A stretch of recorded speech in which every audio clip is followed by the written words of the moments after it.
colleagues and friends, welcome back to the Bold by Choice podcast. Well, this season, we are exploring different tensions and strategies, tips and tricks around board governance. And today's topic is around strategic planning. Now, we know strategic planning is part of being really great stewards of our boards. We know that strong organizations are not sustained by passion alone. It takes organization, planning, and we have to make sure that we're very clear as kind, right? Very clear and very thoughtful about the future so that when it's time to implement, we can be busy about that work. And I'm excited that we have our colleague, the Chief Operating Officer of the National Charter Schools Institute, Mary Bradley, back with us. Mary's a familiar voice, and so we're excited that we'll have her expertise joining us today. Mary, welcome back to the show. Thank you so much, Vashaunta and Jim. So glad to be here. And this is a topic that's near and dear to my heart and believe that can have a lasting impact for any organization. Mary, I'd say this is one of your jams. It is one of her jams. Mary, you've been out doing strategic planning across the country, and I'm thinking New Mexico and I'm thinking Chicago. But you have not just been retreating with them, you've been doing strategic thinking and strategic action. What's the difference? Yeah, strategic thinking is just that. It's a lot of thoughts. Some people can easily think strategically and have big hopes and dreams and ideas. It takes discipline to actually put it into a plan, then turn it into an action. And so that's where I always tell organizations that I work with is this isn't meant to be a pretty document to live on a shelf and post on your website that says, look what we produced. The most meaning is going to come from that being a living document and it to be, focused on throughout a school year, throughout several years, and make sure that it's implemented with fidelity, but then also make the adjustments that are needed based on context and what's happening. Mhm. And so that's where the most powerful things come from: thinking to planning, then to action. Which is actually a good segue to our first question. So, Mary, I wanted you to maybe share with us a story with a group that you've maybe worked with or done some planning with, and how they went from their current state, the steps they took in their strategic planning, and then what were the outcomes that resulted from that. Yeah, so I've had the honor and privilege to work with a lot of amazing groups, and one of them that comes to mind over this past year is one that's had a just tremendous impact in the lives of students for over 20 years. And they've done an amazing job. They're founders. There's still some board members that were founding members, and they've also brought in a lot of new voices over the past several years. And what we first started with is we really looked at their mission. We looked at their mission. Does this, still capture the essence of what you're trying to accomplish in the school? And what was interesting is they hadn't explored the mission in several years. And so there was some adjustments that they made to that to really reflect going forward and the greater impact that they want to have. And also it gave them time to reflect is like, are we meeting our mission? And what does that look like? And so when we dove into that and then looked at, started to understand like how are things going? What does this look like? Get some background information and data, and then also have a conversation. It really helped them to prioritize. It wasn't like priorities came out of the sky and they were developing all these new ideas. It was let's get grounded. What have we been really good at? What did we say we were going to do that we haven't focused enough on? And then also there were some things they wanted to get back to their roots and their mission. And so that has been an amazing process to be part of and watch that happen. And it wasn't in isolation with the board or just a leader. It was a amazing collaboration that has taken place with the board and the leadership team, as well as school leaders and school personnel and team members that are in the work every day. They can see what students are experiencing, and then even finding out how students are experiencing the school is so valuable. And so they took a school community approach to it, brought in different voices, understanding at different levels, And I am so proud of them to have strong priorities, focused on what matters most, focused on fulfilling the mission and the promise to the parents and the students and the community that they made. And it also allowed them to step back and say, you know what, we were doing that really well 10 years ago. We've kind of drifted away from that. We need to get back to it because that's where when we were our best. And also, we need to prepare students greater, and they have a lot of, there's a network with a lot of high schools. We need to like prepare them for what's beyond our buildings. And so they have also taken that as like, how do we get back to some of the things that used to work and get back to that? But also, how do we move forward with what students need tomorrow, not what they needed 10, 15 years ago? And so it's been a great process, a collaborative process, and really proud to be part of that work because they're all dedicated to turn this into action and seeing it through. And that was what the whole school community brought to this was voice. And so now they all own it. It's not just the Mhm. board. It's not just a school leader. It's a truly a school organization commitment to fulfilling the promise for students. There is so much there. I want to maybe start at the beginning. And I am a witness to this because you actually asked this question of us when we're doing our work in strategic planning. And one of the first things that you asked was like, "Hey, what do you want to see?" And then another question you asked was, what's been going really well? And sometimes I think as adults, we may not take reflection as seriously as we can sometimes. But I love that you called out that reflective piece at the beginning of the work with this group and the power that it had. What are some of the things that you've seen come out of strong reflections before groups go into strategic planning? Yeah, some of the stronger reflections that I've seen is one, I always tell people to celebrate what's going really well. Celebrate your wins, celebrate things that are, you're knocking out of the park in this area or that area. Celebrate your students, your team. And so a lot comes out of that and it starts in a positive conversation. The other reflection piece is what isn't going so well. What did we say we were going to do? What is our current state? That gets into then what do we want our future state to be? What does that look like and feel like? And so some of those reflections is the best ones that I've seen are honest. Hmm. It's not like we failed. It's not that, hey, we're bad people. We're not doing something, well.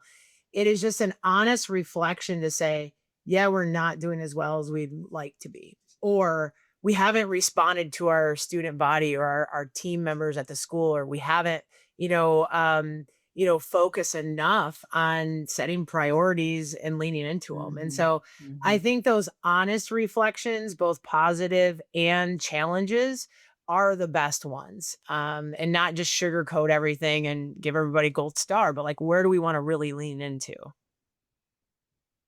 Yeah, I really love that piece about the reflection. And then there was something really powerful that you shifted into after that. And it sounded like once everyone was clear on where they'd been, what they wanted to celebrate, this question about future state comes up.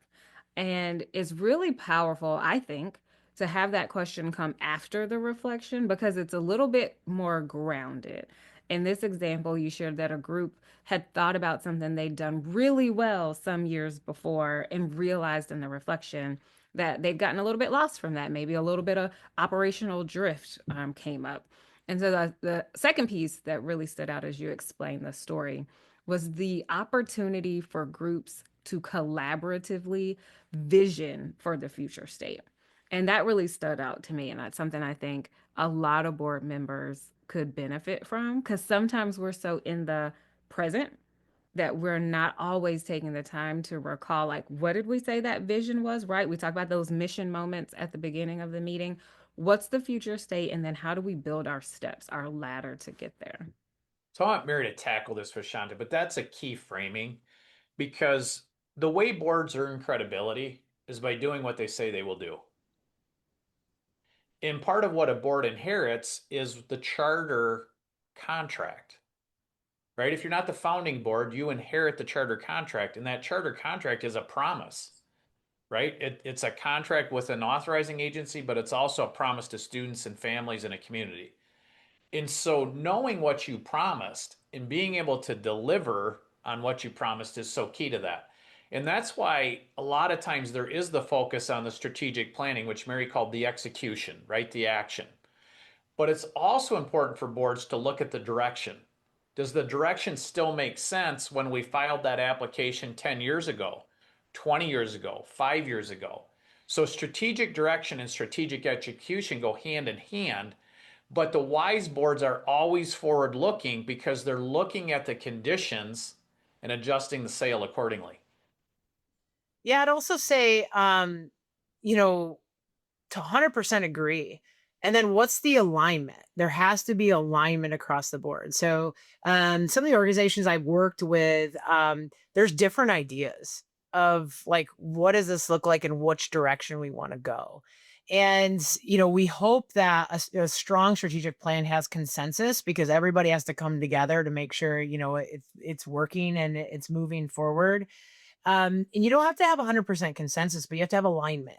And I think that's a really valuable piece to any board and leadership team is how are we aligned? What does this look like? Now, I've also seen some board members try to not push their own agendas, but they have their own ideas of which direction the school should go into or should go to. And it's taking that step back and making sure that they're is alignment across having those deeper conversations about what are we really trying to accomplish and making sure that one voice doesn't cause the whole organization to shift in a direction that doesn't make sense. And Yep. so in Jim, I always encourage boards to go back and organizations in general is like, look at your original charter application, Yeah. ground yourself in history, even though you've changed and it's maybe been very thoughtful and intentional. Understand and ground yourselves. And then what's our current state? What's our future state? And let's all get an agreement and alignment with what that future state looks like and how Mhm. we're going to get there. That's going to be critical. So, as boards make decisions aligned with that, as leadership teams are working day in, day out with their teams, providing students great education, there's alignment throughout. And that's going to be critical and not just having a plan, but there's how do we act together as we execute this? Mhm. Part of the way I like to say it is, where should we go? How should we get there? And then where do we want to go next? Yeah. And part of the power behind all of that is why, right? And that's where Mary talks about purpose driven boards. Mhm. Yeah, and also understanding roles and responsibilities when it comes to the strategic planning process. So a lot of times I explain with boards is, you're helping to set the direction. You're a team member in this. Um, Remember, you're not deciding all the what's. Mhm. Your team, your school leaders and their teams are really helping to figure out, okay, we know where we're heading. How do we get there? What does that look like? What are we going to put into place? It's great to inform the board of that general direction, but at the end of the day, the day-to-day execution, the annual execution is going to live within a school. And so being a board member and working with leadership, understand roles, responsibilities, how are we going to monitor how we're doing against the plan, is going to be really important as you're developing a plan or as you're revisiting a plan, Mhm. is making sure those roles, responsibilities, and that clarity is there. It reminds me of when I used to listen to Zig Ziglar all the time, right? Master motivator. But Zig said it's not just about the goal, it's what you have to become to achieve the goal. Mhm. And I think that's so powerful in this context because the question is, as a board and as a leadership team, as an organization, what do we have to become in order to achieve this for our students? Yeah. And I want to slide a practical tip there. Something that came up, Mary, you were talking about sometimes the school has been in existence 10, 20 years, but board members may be new, as in the last 1, 3 to 5 years. And if you find yourself in that situation out there, I highly encourage you, if you're heading into a strategic planning moment, to make sure you review your charter contract and your most recent renewal. And so when you start to vision the future, you want to make sure that it's grounded in the promises and in the goals that you've already set with your authorizer for the school. So I just wanted to plug that piece in there. Yeah, and also hopefully that's part of the board orientation piece for a new board member is they understand where the school has been, from the beginning to now. And especially, like you said, the most recent renewal, the most recent 5 years, like what does this look like? And they get really well versed in where the school has been, but then they can be part of that. Where's the school going as well? And a great one, because we're always student centered, is what are our graduates doing now? Where are they? Do they think we prepared them well? What was their experience like? If they were on the board, which some are in cases now, how can we make the school even better? Hmm. I tell you, there's no more honest voice, in my opinion, than the voice of students. They will tell you straight up what the Yeah, experience for sure, for sure. And I'd also encourage as the board, it's a time to kind of rethink, are we functioning well as a board? And Mhm. so with one of the organizations I'm working with right now, it goes back to that roles and responsibilities, not just what's the role or responsibility of the board in the strategic planning and execution process, but how they have their committee structure set up to review on an ongoing basis. How are we doing against our priorities? And so it makes it more efficient for a board. The board will want to see the full board, like how are we doing? But the committee work could really be driven by those priorities as well. And so we had one board who was like, we always say we're going to raise all this money and we keep missing our mark. Mhm. And they're like, we should really set up a committee focused on this. And for them, it made sense. They were a big enough board, they could set up an additional committee. And that has really helped to drive and focus both with the board and leadership, their roles and responsibilities around fundraising. And Mhm. so, other boards have adjusted their monthly calendar of what they focus on because it's more aligned with priorities than just what has always been in the past. And Right. so it's also helps to structure the board and their focus on a monthly basis, quarterly basis, and an annual basis as well. Mhm. Mhm. I love that. Um, it's time now, friends, for us to do our bold conversation segment. So if you and your board haven't already, please contact us if you need to get your deck of cards. We launched the Bold by Choice Bold Conversation card deck this past April, and we're having a lot of fun pulling some cards and grappling with some questions. Vashaunta, we're hearing from people around the country where they're pulling cards and having fun. May I say, even asking wise questions?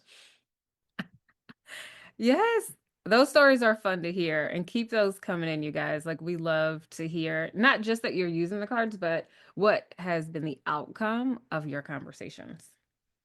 So today I pulled one from the category Bold Team. So it starts with a quote from Simon Sinek. When leaders create a circle of safety, people naturally combine their talents and strengths and work tirelessly to face any challenge. So here's the question. How do we create an environment where people feel safe to contribute their best work? This is like a timely one thinking about strategic planning conversations in the summer. So, you guys know I love Simon Sinek and start with why, but this one is really profound, and that is the circle of safety. And what's so key about that is it's where people can tell the truth, it's where they can admit mistakes, where they can ask for help, where they can take risks. It's all of those things that we need to have candid, honest conversations. Mhm. Because if we can't talk honestly, we can't get better. And that's what the circle of safety is about. It's about trust. And the opposite is fear. And when you create a circle of fear, everybody shuts down, they withhold information. Where the circle of safety opens it up and says, we're in this together. Mhm. Yeah, Jim, I definitely agree with all of that. And, you know, building upon that with Simon Sinek, as you mentioned, start with why. And pretty much every board advance that, we help to facilitate and just organizationally, whether it's a board or other type of organization, is I always start with why and as a foundation, because when people understand each other and why they come to the table and what drives them, the conversation shifts, that trust starts to open up, and that safety zone is broader. And I think Mhm. the reason why I and how I've seen this work out is when people start to share their own personal why of why they're there and why they're giving of themselves and their talents, people start to understand them differently. So if there's disagreement or people are coming to the table with a viewpoint, if you don't understand their why, it's perplexing. You're just like, what do they mean by this? And why are they even saying that? Once you start to understand people more at a personal level of what drives them, why they're here, why they care, you start to understand the questions they ask or the statements they make in a totally different way. And it really helps to build that foundation of safety and trust. And so every time we start with why, and I see the dynamics change in the room between board members and leaders, and it just opens up a totally different feel and dialogue that may have not been there previously, is because they understand people at a personal and deeper level. Yeah. I talk all the time about this is human work, right? Like, no matter how we slice it, it always gets down to human dynamics. One of the things I'd add and build upon in this answering this question about the circle of safety is for leaders. If there are power dynamics at play, modeling the way is so key. And so for leaders to be vulnerable enough to share the things that you may even think, hey, we didn't hit the mark on this, and having an honest reflection about it and allowing the group to watch you not kind of beat yourself up, right? Or beat the team up, but model the way, model how we can have strong reflection before we go into strategic planning. I think another key move for whoever would be the facilitator in these meetings is ensuring that voices that tend to be quiet have an opportunity to come out and a mode that may feel safer. Everyone's not going to want to speak a lot. So think about, do you have processes and protocols where maybe some responses come out on post-it notes or some responses come out anonymously? So just thinking about, there are different types of folks. Folks have different personalities and ways of engaging, and just considering that if you're facilitating that process. Well, it is now time for us, friends, to move to our boardroom moment. So here's our challenge for you at your next conversation with your team. At your next board meeting, ask yourselves, are we making decisions that simply solve immediate pressures or decisions that strengthen the long term sustainability and mission alignment? Now, that's a big one. We talk a lot about how to incorporate mission moments and ensuring that the mission stays alive and well and breathing on the board and, of course, at the school. So, we encourage you all to grapple with that question at your next meeting.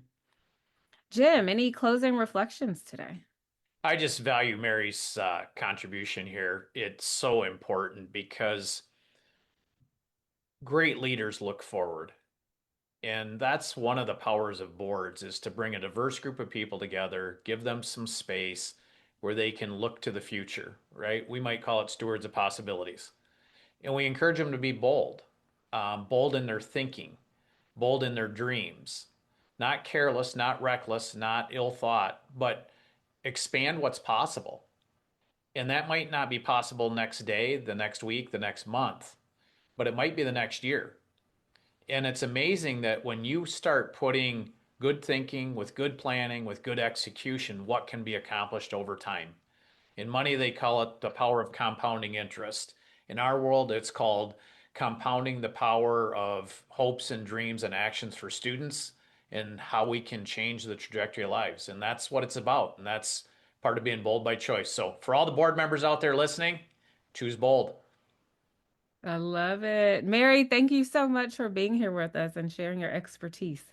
Yeah, thank you. It's always a pleasure to be with both of you. And this is a topic that as Jim said, is so forward thinking. It's actually exciting. And I just love to see organizations embrace it and think about what's possible, but not only think about it, but actually move on it and make it happen. So Absolutely. Now, I'm gonna put you on the spot just a little bit. If there's a board out there that's like, you know what, we want a little bit of help with this, what should they do? How should they get in contact with us?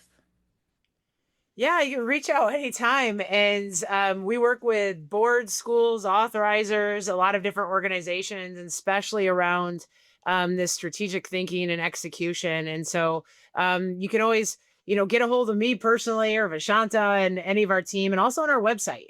You can go to our website, and there's information there to get a hold of us. But we love thinking and executing with people who have bold ideas, people who care immensely about students and families. And it's exciting to see the movement that can happen when thinking turns into action. Absolutely. And I'll just say it's www.charterinstitute.org. And one of the things you'll find on our website is our phone numbers, because we still like to talk to people because we can discover what their needs are, what their hopes are, what their dreams are. And our job is to help you get there so we can win for kids. That's right. So we'll make sure you have all of these links in the show notes. Friends, colleagues, thank you so much for staying with us and for joining us on this episode of the Bold by Choice podcast.